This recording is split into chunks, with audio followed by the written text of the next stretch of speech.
Hello, my name is Santa Rose. My author name is S. Bell Rose. And today I'm going to talk about why I'm not doing NaNoWriMo. I want to begin by saying I actually love the idea of NaNoWriMo. I think that it's incredible and I think it's inspired a lot of writers. And I think there's wonderful things that come out of not only the community that's involved in NaNoWriMo, but a lot of people have drafted books that they've gone on to publish and have had success with. And I think it's wonderful. But for those of you who struggle with NaNoWriMo, I wanted to validate your experience that it's wonderful and great, but it's not for everyone. And it's not for me. When I have tried to fast draft, I have usually I stopped, usually just a few days into it, and I was suddenly done. Like my muse that was going to tell me the story just said, nope, we're done. Too much pressure. Not going to do this. I'm a pantser, but I do a lot of prep work. And so it's kind of a mixture. I think there's people who call us plantsters. So we're plotters and pantsers all at once. What I usually do is I have a framework, but I don't have an outline. I know the characters, I know their backstory, I know what the reason is that they are the worst to ever get together as a couple, what the conflict is. And I know what their reasons are for not wanting to get into the relationship with the other person. I always figure out the not wants first. And then I figure out how they're absolutely perfect for each other and how and then I often will write what I call the mirror moment. I think I got that from um Scott Bell. Can't remember the author's name. I'm sorry. But he wrote this book called Writing from the Middle, and it was really inspirational for me.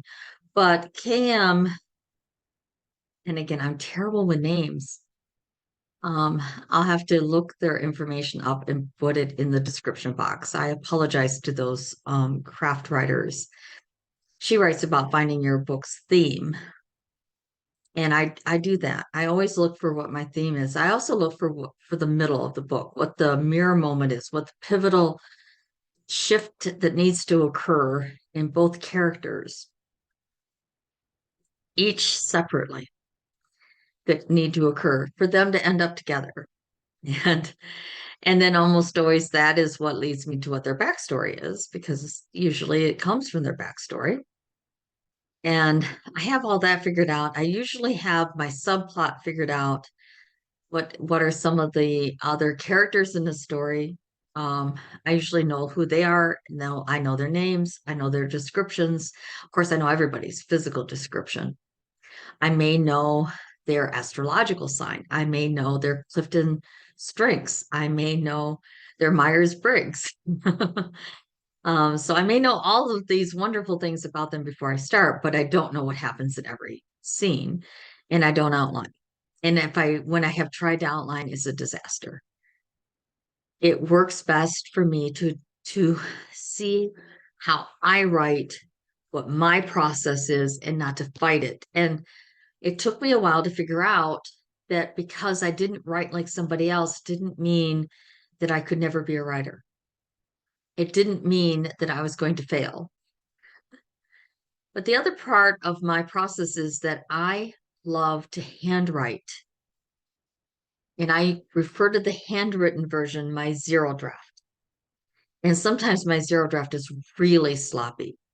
My favorite thing to do is to use a tablet, a digital tablet to handwrite. I like having the backup of the handwritten part that's stored electronically. I also really like it when I can sit at my desk and over on this monitor, I have the handwritten information on the extra monitor, and then I'm typing it here so that, you know, it's comfortable. I'm not having to try to prop up a book or look down at a book and then try to write, and down at a book and try to write. I can just quickly type it. And I edit as I type. So my first process in my writing is all of the, backstory, all of that initial prep. Then I handwrite a scene or two. Often it's just one scene. And then I type it up. And then I handwrite and then I type it up. And I will reach a point where the story stops speaking to me. And I don't know what's going to happen next. And sometimes I'll get a scene that I know happens in the future, and I will write that scene. And then I will get the idea of how to get from where I left off to that scene.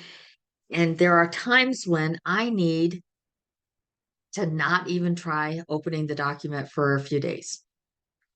It just works better to let it work in the background, my focus on something else, and I'll be cleaning house, washing the dishes, I'll be going for a walk, it will come to me. I will wake up in the morning with suddenly having the inspiration. It will just suddenly come to me and I'll be inspired and then I'll write. And that works better for me. I cannot write every day. I have to be prepared to just have days where I'm too tired to write. My creative muse isn't there. Lots of times, if I'm feeling kind of tired and I don't have a lot of creativity, I just type up what I hand wrote, and that is a good use of my time. But other times, I just want to leave the whole thing alone and not think about it consciously while I'm working on something else. And I have plenty of other things to do. So I will get caught up with administrative things. Sometimes I can't be creative because I'm stressed about something and I need to solve the thing I'm stressed about, which is, I think true for a lot of writers. And especially maybe new writers like me, because even though I am really close to 60 years old, I do get a pension check. I've retired from a job. It's a very small check, but I have, great healthcare benefits for the rest of my life as part of my pension. And I've started a new career, and that new career has a lot of work that is involved with it. As an entrepreneur, there's a lot of administrative things that I need to take care of related to it. And if I'm really stressed about some of that, I can't be creative. If when I sit down to write, I go, yeah, but you've got this huge to-do list. Sometimes I have to work on the to-do list and not write that for a few days, even, or even a couple weeks. Now, I always write in some form or another every Saturday morning because I have a couple ladies and the three of us get together and we meet on Zoom. And we like keeping it a small little group where we just write for an hour and we talk for like half an hour. We write for an hour and then we usually talk again for another 10, 20 minutes after. It's very supportive and we also send each other stuff that we've written for feedback and um, it's it's really exciting. One of the three of us has published for the first time. We're all still kind of new to what we're doing and it's exciting to watch each other, grow in our craft. But having that time set aside on Saturday, at least I am always moving a little bit ahead, as opposed to sometimes in between. I don't do any writing in between those Saturdays because I'm stressed. At least I am writing on that Saturday. And I believe that I could write more often. But do I think I get in 50K words in a month? No. No, I don't. Because I need that downtime to think about things. I need to put my focus on other things. And when I have in the past tried to fast draft, it's been a disaster. It doesn't work for me to handwrite the whole thing and then type it up after. In fact, the last time I tried to do that, I hired somebody else to type up my handwriting. And it was worth my money to pay them to type it up for me. It really was because I was super busy. That was when I still had my paycheck job and I was just exhausted from the job and I didn't have the energy to type it all up. But it's the problem if I go too long. If I handwrite too much, then I get overwhelmed with the idea of typing it up. So it's just easier for me to handwrite, type. And NaNoWrimo isn't really designed for somebody who does things the way I do. I could be a rebel and I could just count how many hours I spent writing, and maybe I could get 30 hours of writing in the month and call that a win on Nano. And I thought about it.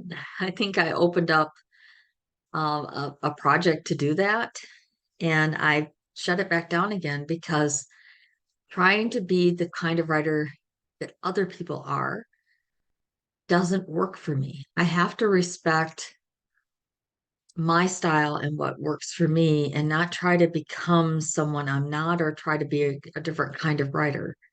Although I absolutely love watching videos where people try out another person's writing routine and so forth. I love it. I love reading about other people's writing routines. I really enjoy that,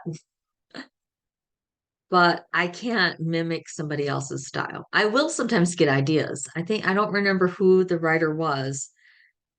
And Kate was trying to or somebody else, maybe it was a different YouTuber, they were doing their routine and they always tidied up first before they wrote. And honestly, I do the same. I do tidy up first, although not perfectly tidy, as you see behind me. I am not perfectly tidy. Nothing is going to be perfectly tidy in my house. These are my different tarot decks here because I have a reading that I'm getting ready to do. Um, and the stuff behind me is there because I need room on my desk to do the tarot read that I'm about to do. So I try to write between 9 and 10 most days. And that kind of fits because Saturday the writing group starts at 9. We don't start writing at 9, but we meet at 9 and then we write for an hour and we end usually before 11.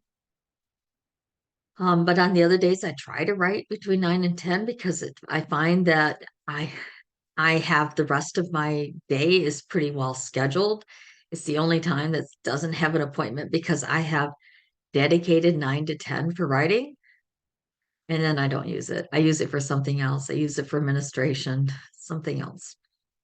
But it does explain why my draft isn't done. And I'm okay with that because my writing is my vocation, or a vocation, my hobby, my interest, my creative outlet. And I am writing a series of books. Before I publish any of them, I want to finish all of them.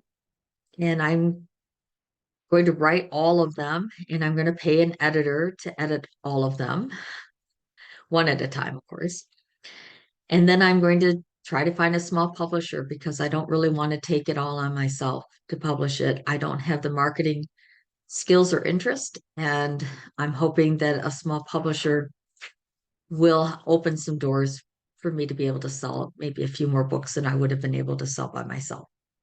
That's my hope and my so that is my non that's my fiction plan. I do have a nonfiction book that I have completely drafted, and it is in the process of being reversed outlined because it needs to be reorganized, and I didn't do it when it was being first typed up. So that's the process that I'm doing on that. And I do plan to self-publish that. I might query it to a couple places, or I might just publish it myself. I haven't fully decided yet. It kind of depends on what the final result looks like. If I think it's something that would be better off being queried, I may do that. But there's almost no small publishers for nonfiction that I would be interested in. I am very interested in Hierophant Publishing. It would fit their catalog really well, the book that I've written. So I may submit it to them and see if they're interested, but not until I've cleaned it up and fixed it because in its present, the way it is currently, it's too unorganized. It needs a lot of editing. So that's the process of learning how to be a writer is to draft something and then spend a lot of time on editing. And that's the other problem with NaNoWriMo, even though there are a lot of discussions about editing in other parts of the year, not November, but in January. And sometimes even in April, they'll talk about editing. There's not enough of an emphasis on the fact that it takes probably 3 times more effort to edit than it does to draft. But you cannot edit something you haven't put on paper. So I do get that point. So those of you who struggled with editing, um, like I'm in the editing process, or if you struggle with this whole push to be a fast writer or a fast drafter, understand you're not alone. I have no intention of ever being a fast writer. I am writing for the enjoyment, and I'm not going to make writing so difficult that it stops being enjoyable to me. I have other sources of income. It is not my dream to only write. I never want to stop being a counselor and I'm a professional mental health provider. I do mental health treatment for people who live in Michigan. That's where my license is. And I'm also a spiritual counselor and I do psychic readings. I help people one on one, and I never want to stop helping people one on one. Not until I reach the point where I just can't see or hear them well enough. Then maybe I will stop. But until then, I want to continue. So that is a little bit about why NaNoWriMo doesn't work for me. Most of the videos on this channel will be done in this style, a vlog style. I am not pretending to be a professional YouTuber, so please be gentle with me in your comments. And there's a link in the description box to my other channel, Blooming Life Guide, if you'd like to learn more about some of the spiritual things that I'm doing over there. Thank you very much. And I'm going to turn